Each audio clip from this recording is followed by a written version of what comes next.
Morning प्यारे बच्चों, आप लोगों का फिर से स्वागत है एसबी पब्लिक इंटरमीडिएट के ऑनलाइन क्लासेस में। हमें बहुत खुशी हो रही है बताते हुए कि आप लोग वीडियो को ज़्यादा से ज़्यादा पसंद कर रहे हैं। आपके कमेंट्स भी हमें मिल रहे हैं और हमें उम्मीद है कि आप अपने कमेंट्स में जो भी आप क्वेश्चन कर रहे हैं उसका हम लोग उचित आंसर दे के आपको सेटिस्फाइड कर रहे हैं। और भी अगर कोई दिक्कत परेशानी आ रही हो तो आप व्हाट्सएप ग्रुप के माध्यम से या यूट्यूब के चैनल के माध्यम से हमें ज़रूर अवगत कराएं, ताकि हमारी और भी कुछ तनिक भी त्रुटि हो तो उसे हम लोग दूर कर सकें। जैसा कि बच्चों मैंने पिछले वीडियो में भी बताया था, आज मैं फिर बताना चाहूँगा कि आपके विद्यालय एसबी पब्लिक इंटरमीडिएट कॉलेज का वेबसाइट www.sbicollege.org क्रिएट हो चुका है। अब आप अपने एंड्रॉयड मोबाइल पे आसानी से ओपन कर सकते हैं।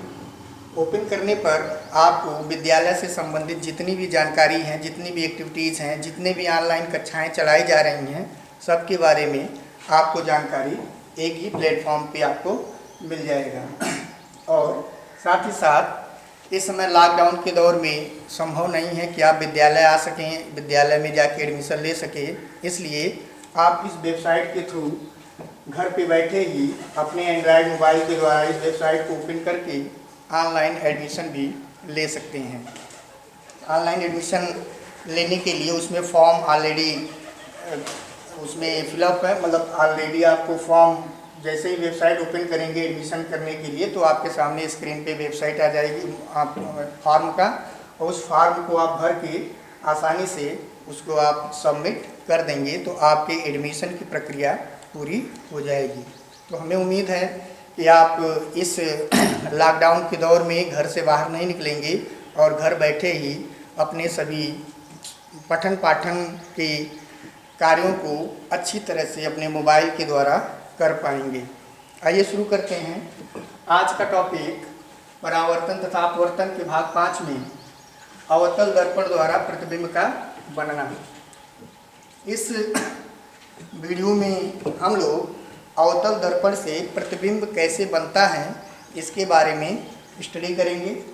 बहुत ही सिंपल कॉन्सेप्ट है, बस वीडियो आपको ध्यान से देखना है, लेक्चर आपको ध्यान से सुनना है। तो इसके लिए जो पिछली वीडियो हम लोग बनाए थे उस वीडियो को आप ज़रूर से ज़रूर देखेंगे, ताकि प्रतिबिंब बनाने के जो भी नियम हैं, सिंपली 3 नियम हमने पिछले वीडियो में बताए थे, वो नियम आपको कंठस्थ रहना चाहिए। वैसे मैं फिर से एक बार रिवीजन कर दे रहा हूँ कि गोलीय दर्पण में मैंने बताया था बच्चों, पहला नियम कि मुख्य अक्ष के समांतर आने वाली प्रकाश की किरणें दर्पण से परावर्तन के पश्चात मुख्य फोकस से होकर जाती है। सेकंड, फोकस से आने वाली प्रकाश की किरणें दर्पण से परावर्तन के पश्चात मुख्य अक्ष के समांतर हो जाती हैं। और थर्ड, वक्रता केंद्र से आने वाली प्रकाश की किरणें दर्पण से परावर्तन के पश्चात उसी मार्ग से वापस लौट जाती है। तो बेसिक इन्हीं 3 नियमों को हम लोग इस्तेमाल करते हुए अवतल दर्पण द्वारा प्रतिबिंब बनना सीखेंगे। तो आइए देखते हैं।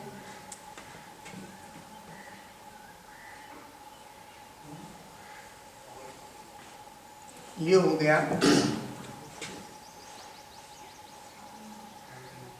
अवतल दर्पण।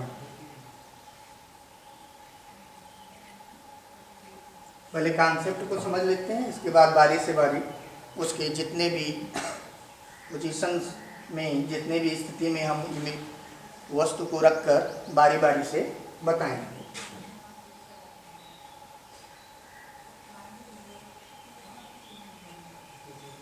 तो ये हो गया हमारा ध्रुव, जिसका वक्रता केंद्र C और C और P के बीच मध्य बिंदु, इसका मुख्य फोकस यह, और इस साइड में अनंत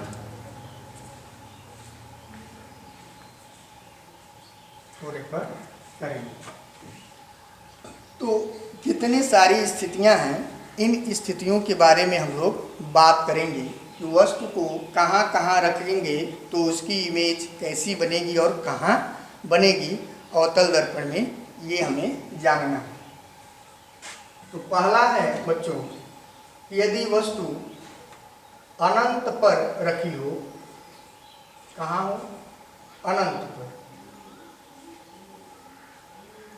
वस्तु अनंत पर हो, दूसरा अनंत और सी के बीच में हो, ये जो मैं ऊपर खड़ी लाइन खींच रहा हूँ ये वस्तु की स्थिति को शो कर रहा है, ये अनंत और वक्रता केंद्र सी के बीच की बात हो रही है। आगे वक्रता केंद्र पर हो, सी पर ही वस्तु रखी गई हो, सी और एफ के बीच रखी गई हो, सी और एफ के बीच, एफ पर रखी गई हो, फोकस पर रखी गई हो वस्तु, तब या एफ और पी के बीच में वस्तु रखी गई हो, एफ यानी फोकस, पी यानी कि ध्रुव, तो इन सारे कंडीशनों में उसका इमेज कहाँ बनेगा उसकी हम लोग बात करेंगे। तो मुख्यतः हम लोग देख रहे हैं कि 6 कंडीशन संभव है।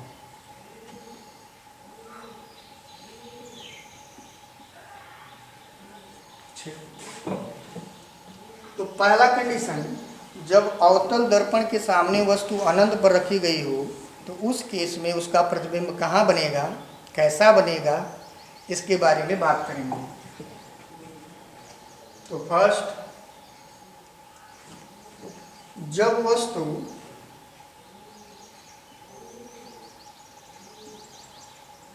अनंत पर हो,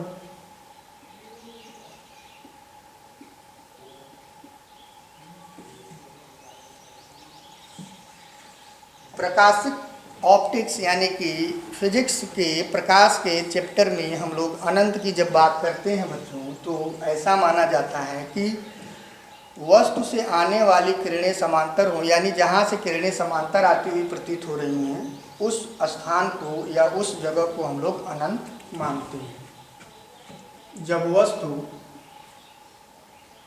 अनंत पर हो, इनफाइनाइट पे हो, तो उस केस में उसका प्रतिबिंब फिगर के द्वारा देखते हैं। ये हो गया अवतल दर्पण, ये ध्रुव, ये वक्रता केंद्र, इसके बीच में पॉइंट एफ मुख्य फोकस, और इधर कहीं इनफाइनाइट पर हमने अनंत पर वस्तु को रख दिया। तो इसको हम दो तरह से स्केच कर सकते हैं, दो तरह से खींच सकते हैं। अनंत से आने वाली किरणें मुख्यतः मुख्य अक्ष के यदि समांतर लेकर खींच रहे हैं तो उस केस में उसका प्रतिबिंब दर्पण से परावर्तन के पश्चात उसके फोकस पर बनती है।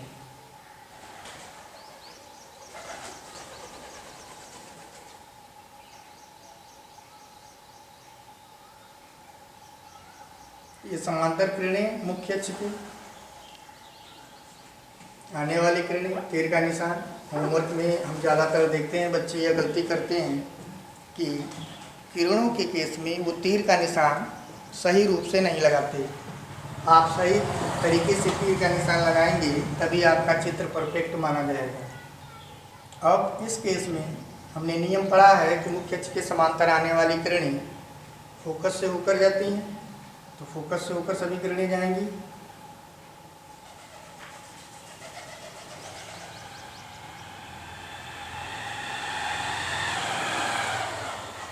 तो यहाँ पर हम देख रहे हैं बच्चों कि सभी किरणें फोकस से होकर जाके एक दूसरे को फोकस पे ही काट रही हैं। तो इसका मतलब ये हुआ कि इस केस में वस्तु का प्रतिबिंब दर्पण के सामने, देखिए 3 चीज होता है, प्रकृति, स्थिति, प्रकृति, स्थिति और वस्तु के आकार के बारे में। तो प्रकृति का मतलब प्रतिबिंब किस प्रकार का है, आभासी है कि वास्तविक है, स्थिति कहाँ पे बना है, दर्पण के पीछे या दर्पण के सामने कहाँ पर बना है, और आकार दर्पण मतलब प्रतिबिंब वस्तु से बड़ा है कि वस्तु से छोटा है। तो प्रतिबिंब जो है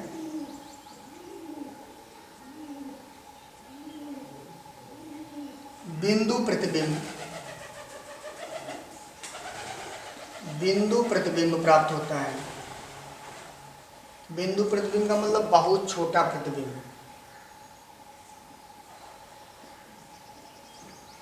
दर्पण के सामने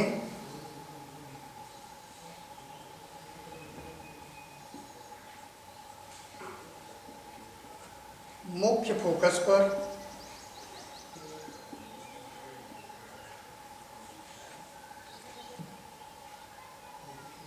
बनता है। इस केस में इतनी बात हम लोग लिखेंगे, नोट करते जाएंगे। इसी में एक फिगर और बनाएंगे इसी के लिए कि जब वस्तु अनंत पर होता हो। स्क्रीनशॉट ले लेंगे।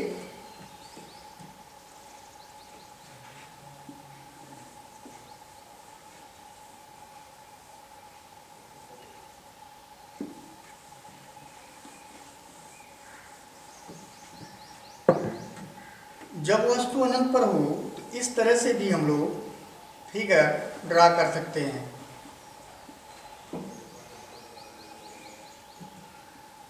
ये हो गया इसका पोल ध्रुव, ये इसका वक्रता केंद्र C और C और P के बीच का मध्य बिंदु F। वस्तु कहाँ है, अनंत पर है।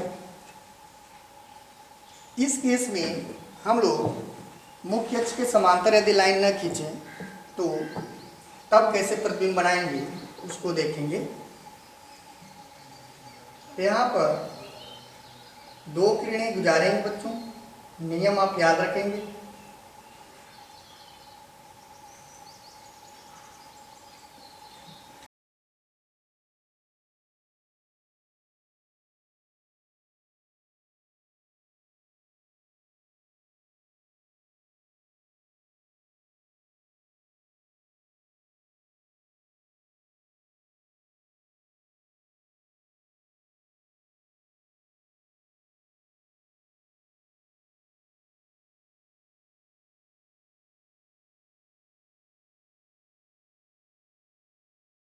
एक तो वक्रता केंद्र से आने वाली लाइन परावर्तन के पश्चात उसी मार्ग से वापस लौट जाएगी।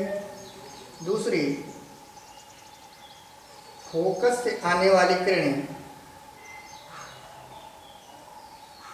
इन दोनों लाइन पर ध्यान देंगे। इन्हें हम गौण किरणें भी कहते हैं। गौण किरणें का मतलब जो मुख्य अक्ष के समांतर न हो लेकिन आपस में समांतर हो। ध्यान देंगे, मुख्य अक्ष के समांतर न हो लेकिन आपस में समांतर। अब ये किरण वापस आएगी, फोकस से होते हुए आगे बढ़ेगी और दर्पण से टकराने के बाद फिर वापस आएगी नियम के अनुसार। तो इस केस में जहाँ पर उसका प्रतिबिंब आप देख रहे हैं, इस केस में यहाँ पर लाइन को थोड़ा सा और ऊपर करके खींचा जाए,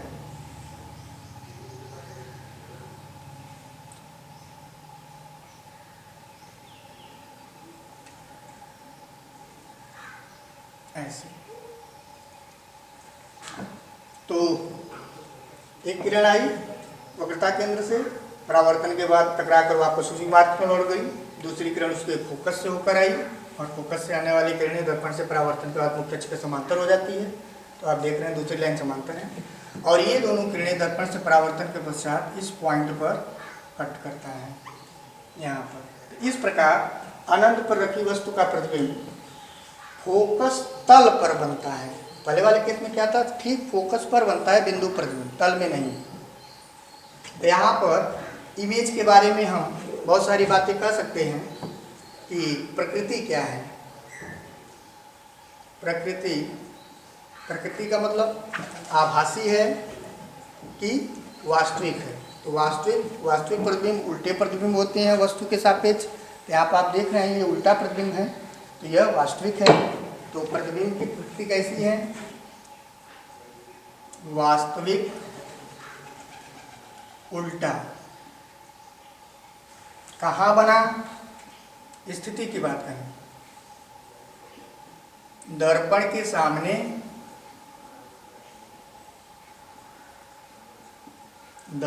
सामने फोकस तल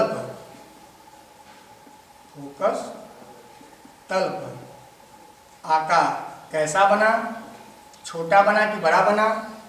तो वस्तु से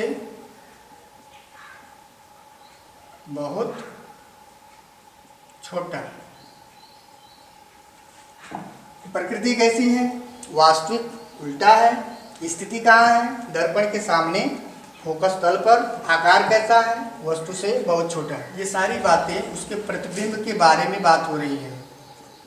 प्रतिबिंब के बारे में कि जब वस्तु अनंत पर स्थित हो तो प्रतिबिंब वास्तविक उल्टा दर्पण के सामने फोकस तल पर वस्तु से बहुत छोटा बनता है। ओके, उतार लेंगे।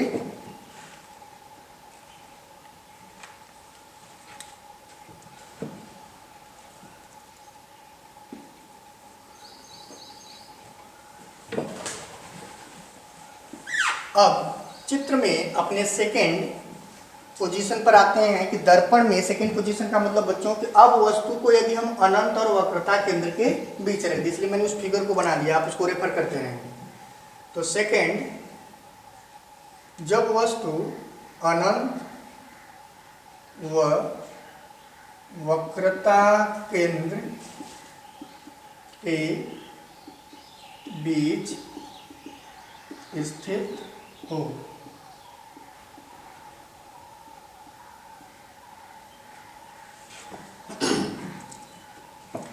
तो देखते हैं कहाँ पे बनता है प्रतिबिंब।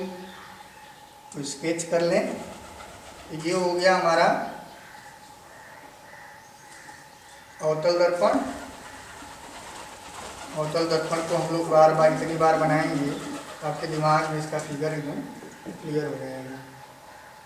वैसे भी आपको अवतल दर्पण उत्तल दर्पण तो बनाने आ ही गया होगा।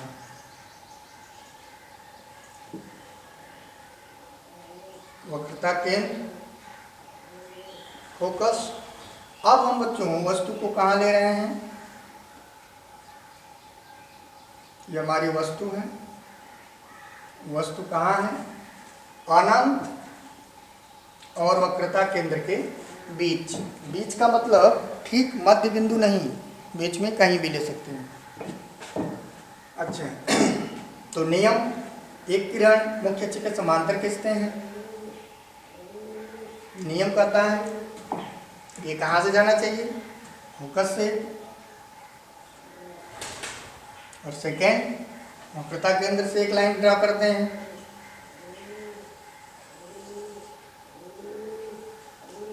तो ये कहाँ से? उसी रास्ते से आएगी और फिर टकरा के परावर्तन के बाद चली जाएगी। तो इस तरह हम देख रहे हैं जब वस्तु को अनंत और वक्रता केंद्र के बीच रख रहे हैं तो उसका प्रतिबिंब कहाँ बन रहा है? वक्रता केंद्र और मुख्य फोकस के बीच। कैसा बन रहा है? उल्टा बन रहा है, वास्तविक बन रहा है, आभासी बन रहा है, सॉरी वास्तविक बन रहा है। और आकार में वस्तु से क्या है? छोटी है। तो फिर वही बातें लिखेंगे। प्रकृति, प्रतिबिंब के बारे में बात हो रही बच्चों। तो प्रकृति क्या है? वास्तविक है। वास्तविक उल्टा।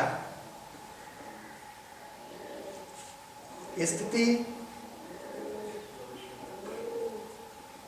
दर्पण के सामने वक्रता केंद्र तथा मुख्य फोकस के बीच। वक्रता केंद्र तथा मुख्य फोकस के बीच, मुख्य फोकस आप यहाँ ये आप लिख सकते हैं, मुख्य फोकस के बीच स्थिति हो गई। आकार वस्तु से छोटा, प्रतिबिंब वास्तविक उल्टा दर्पण के सामने वक्रता केंद्र तथा फोकस के बीच वस्तु से छोटा बनेगा।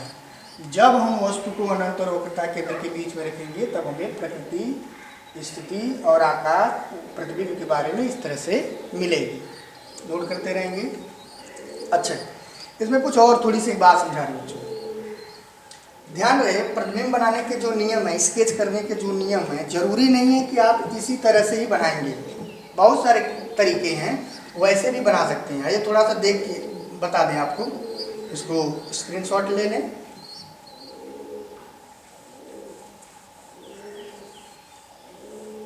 चलिए, मान लेते हैं हमारी वस्तु है, ठीक है। देखिए और कुछ कितने तरीके हैं प्रतिबिंब बनाने के, उसके बारे में हम बताएं। ऐसे भी आप ड्रा कर सकते हैं। तो यहाँ पर हम ले लेते हैं सी, ये हमारा है। मुख्य अक्ष के समांतर ना खींच के इस बार हम लोग इस तरह से खींचते हैं। किरण आई, चलिए आपतित किरण, परावर्तित किरण। अब ये वाली लाइन फोकस से भी दिखा दें, सी से भी दिखा दें तो भी सही है। चलिए जब से दिखा देते हैं। आइए, अभी आइए, प्रतिबिंब कब बनता है? जब परावर्तन के पश्चात किरणें काटती हुई प्रतीत होती है या काटती हैं तब बनता है। अभी नहीं, ये नहीं कि यहाँ पे बन गया, ध्यान रखें। अभी आई है किरण, यह भी किरण आई, परावर्तित होकर गई। दो किरणें जब परावर्तन के पश्चात एक दूसरे को आभासी रूप से काटती प्रतीत होती हैं या काटती हैं तब, दो या दो से अधिक। अब ये गई यहाँ पे कट गया, तो किरणें मुख्य अक्ष के समांतर हो गई। अब यहाँ पे इसका क्या बन गया? फिर वही केस आ गया कि अनंत और सी के बीच में रखने पर वस्तु कहाँ बने? सी और एफ के बीच में। तो ड्रॉ करने के लिए ये जो नियम है, उस नियमों को, जो सबसे सरल नियम है उसी को आपको बताया गया कि वो मुख्य अक्ष के समांतर कीजिए, एक सी से दिखाइए, बस। इसको भी आप बना सकते हैं, ये गलत नहीं है। और भी तरीके हैं। एफ से ना आके सी से लाइए, फिर सी से जाएगी, फिर ये काटेगी यहीं पे, फिर इस तरह से बनेगा। तो कई तरीके हैं प्रतिबिंब बनाने के लिए।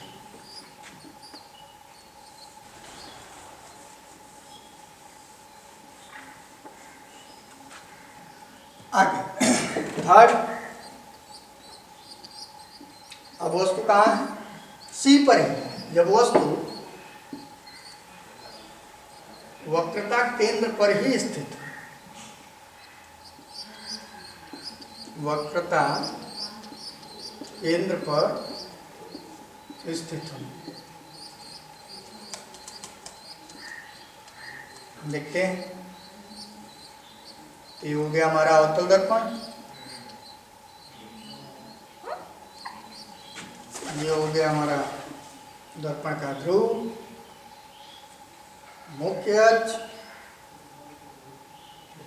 वक्रता केंद्र, और ये हो गया इसका फोकस। अब वस्तु को हमने कहाँ रख दिया बच्चों? वक्रता केंद्र पर ही रख दिया। तो इस केस में उसका प्रतिबिंब कहाँ बनता है? आइए देखते हैं। एक समांतर किरण कीजिए मुख्य अक्ष के। अब ये परावर्तन के पश्चात फोकस से जाएगी, सेकेंड फोकस से एक लाइन खींच दिए। अब यह आने वाली किरण अब एक मुख्य अक्ष के फिर क्या हो जाएगी? समांतर हो जाएगी। इस तरह से एक्चुअल में यहाँ पर हाथ से स्केच करने में ज्यामिति का ठीक से पालन नहीं हो रहा है, इसलिए आप इस चीज़ को ध्यान में रखेंगे। ये जो प्रतिबिंब बन रहा है ये ठीक इसी के नीचे ही बनता है बच्चों, ठीक इसी के नीचे। तो आप इस लाइन को थोड़ा सा समझिएगा।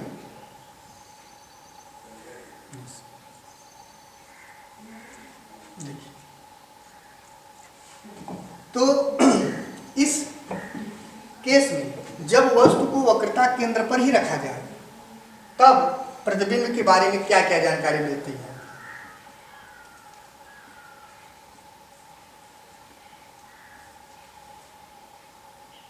प्रकृति बताइए, वास्तविक उल्टा है वस्तु के सापेक्ष, ये वस्तु है और ये नीचे प्रतिबिंब है, उल्टा स्थिति दर्पण के सामने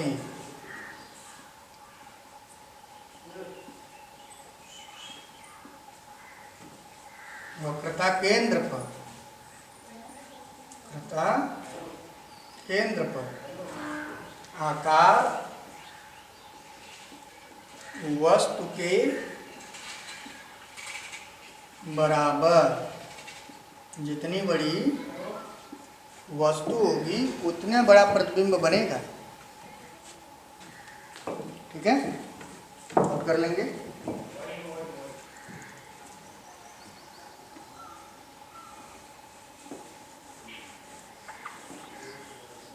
आगे अगला,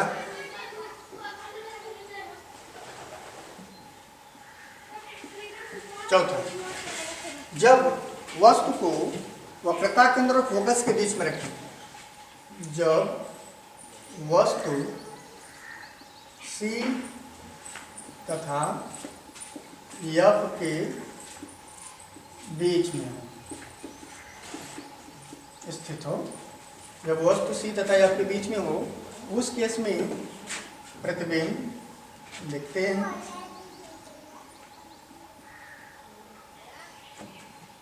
ये हो गया मुख्य अक्ष, फोकस, ध्रुव, वक्रता केंद्र, फोकस। C और F के बीच में हमने वस्तु को रख दिया। मुख्य अक्ष के समांतर लाइन खींचे, फोकस से गई, और सेकेंड फोकस से आने वाली कहाँ से जाए, मुख्य अक्ष के समांतर। तो ये दोनों यहाँ पर कट किए। इस केस में आप देख रहे हैं प्रतिबिंब कहाँ बने, वक्रता केंद्र के बाहर, अनंत और वक्रता केंद्र के बीच भी कर सकते हैं। तो प्रतिबिंब के बारे में क्या क्या जानकारी देंगे, तो प्रकृति क्या है प्रतिबिंब की, प्रतिबिंब के बारे में ही बात हो रही बच्चों। तो प्रतिबिंब की प्रकृति क्या है, वास्तविक है। वास्तविक यानी वस्तु के सापेक्ष उल्टा से पर्दे पर लिया जा सकता है, फोटो खींचा जा सकता है। प्रकृति स्थिति दर्पण के सामने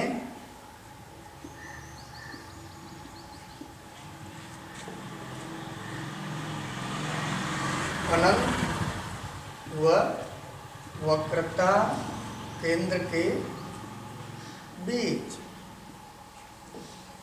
आकार वस्तु का, प्रतिबिंब का आकार क्या है, वस्तु से बड़ा।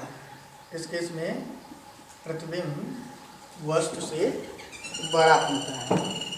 ठीक है, यहाँ पे ध्यान देंगे बच्चों। अब जिस तरह से यही कंडीशन स्टार्ट हो गई कि जैसे ही हम C के बाद उस तरफ दर्पण के सामने, जैसे C के बाद C और F और P के बीच में रखते जाएंगे वस्तु को, तो वस्तु का आकार बढ़ता जाएगा।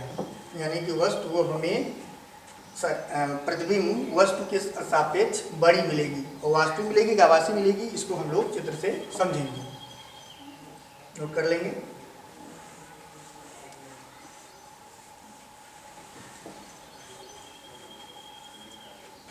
पांचवा, जब वस्तु फोकस पर हो, F पर हो,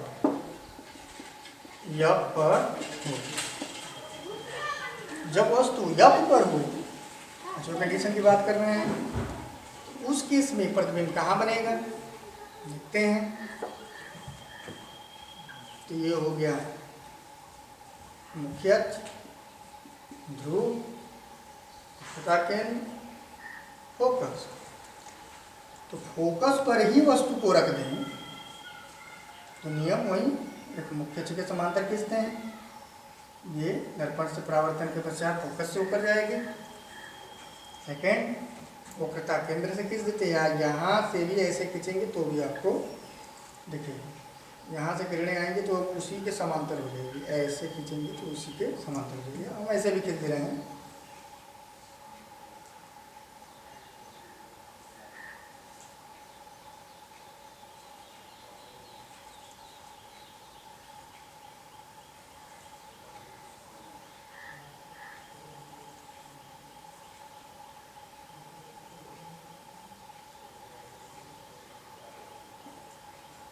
ये किरण गई और फिर वापस आ गई।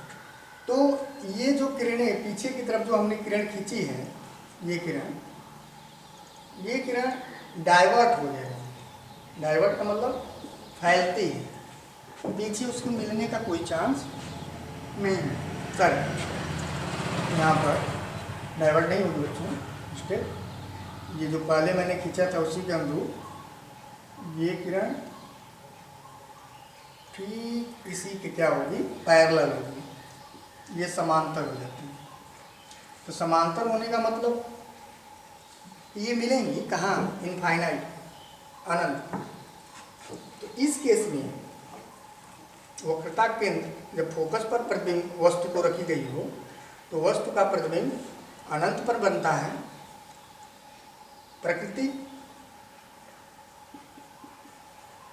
वास्तविक होती है, ध्यान रखिए, ये इंपॉर्टेंट हो चुकी में लिख लेंगे इसे। वास्तविक उल्टा आप यहाँ दिखा सकते हैं कि अनंत पर मतलब इसको डाट डाट करके बहुत बड़ी वस्तु मिलती है, प्रतिबिंब मिलती है सारी। स्थिति दर्पण के सामने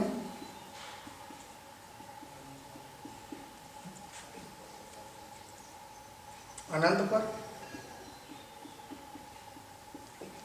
और आकार वस्तु से बहुत बड़ा मिलता है, वस्तु से बहुत बड़ा। ध्यान,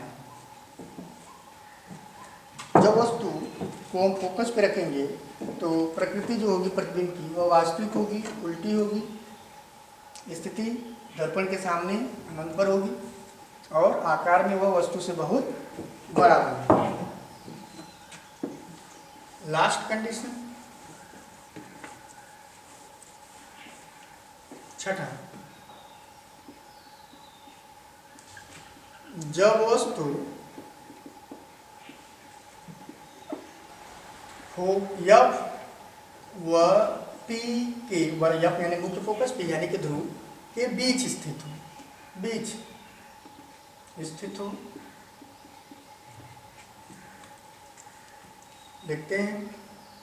ये बना दिए अवतल दर्पण,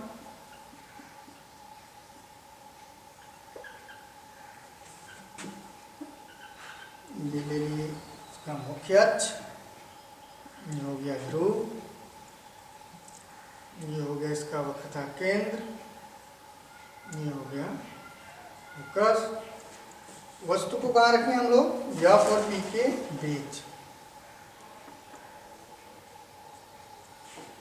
इस केस में वैसे ड्रा करते हैं, समांतर लाइन खींचते हैं मुख्य अक्ष के, ये दर्पण से परावर्तन के पश्चात फोकस से ऊपर जाएगी। सेकेंड, वक्रता केंद्र से गई, ये किरण गई फिर टकरा के वापस आ गई। तो हम देख रहे हैं बच्चों इस केस में क्या हो रही है कि ये लाइन पीछे डाइवर्ट हो रही है, फैल रही है। तो ऐसा लग रहा है कि पीछे से कहीं से एक बिंदु से आती हुई प्रतीत हो रही है। अगर हम पीछे इन लाइंस को आभासी रूप से बढ़ाएं तो पता चल जाएगा कि पॉइंट कहाँ है। इस तरह से पॉइंट का पता निकाल लिए हम लोग। ये वो पॉइंट है जहाँ से वो दोनों किरणें आती हुई प्रतीत हो रही हैं दर्पण से परावर्तन के पश्चात। ये परीक्षा में बहुत बार पूछा जाता है, इसलिए इसको आप ध्यान में रखेंगे। और यही एक कंडीशन है अवतल दर्पण में कि वस्तु का प्रतिबिंब आभासी बनता है। बाकी जितने भी कंडीशन में इसके पहले पढ़े आप लोग, उसमें आपने देखी कि वस्तु का प्रतिबिंब वास्तविक बन रहा था, लेकिन यहाँ वस्तु का प्रतिबिंब आभासी बन रहा है, वो भी दर्पण के सामने नहीं, दर्पण के पीछे। तो यहाँ पर बात लिख लेंगे, प्रकृति क्या है? प्रतिबिंब की प्रकृति आभासी है और सीधा। वस्तु जिस पोजीशन में है उसी पोजीशन में प्रतिबिंब भी है, सीधा। स्थिति दर्पण के पीछे, अब आगे नहीं कहेंगे, दर्पण के पीछे, दर्पण के पीछे आकार में वस्तु से बड़ा। प्रकृति में क्या बताएंगे? जब वस्तु फोकस और ध्रुव के बीच में स्थित हो तो प्रतिबिंब आभासी सीधा दर्पण के पीछे और वस्तु से बड़ा बनता है। ये इम्पॉर्टेंट है, इसे आप जरूर 2-3 बार इसे प्रैक्टिस कर लेंगे, परीक्षा में ये बहुत बार पूछा जाता है। तो इस तरह से आज के टॉपिक में बच्चों हम लोग अवतल दर्पण से प्रतिबिंब का बनना सीखें 6 कंडीशंस में। 6 कंडीशन में उम्मीद है कि आपको अच्छे से समझ में आई होगी। अगर कहीं पे भी दिक्कत हो, कोई परेशानी हो, तो आप हमें चैनल के माध्यम से या व्हाट्सएप ग्रुप के माध्यम से हमें ज़रूर अवगत कराएंगे, ताकि हम आपकी छोटी से छोटी परेशानियों को भी दूर कर सकें। मिलते हैं अगले वीडियो में, तब तक के लिए लॉकडाउन में घर पे रहिए, सुरक्षित रहिए। धन्यवाद।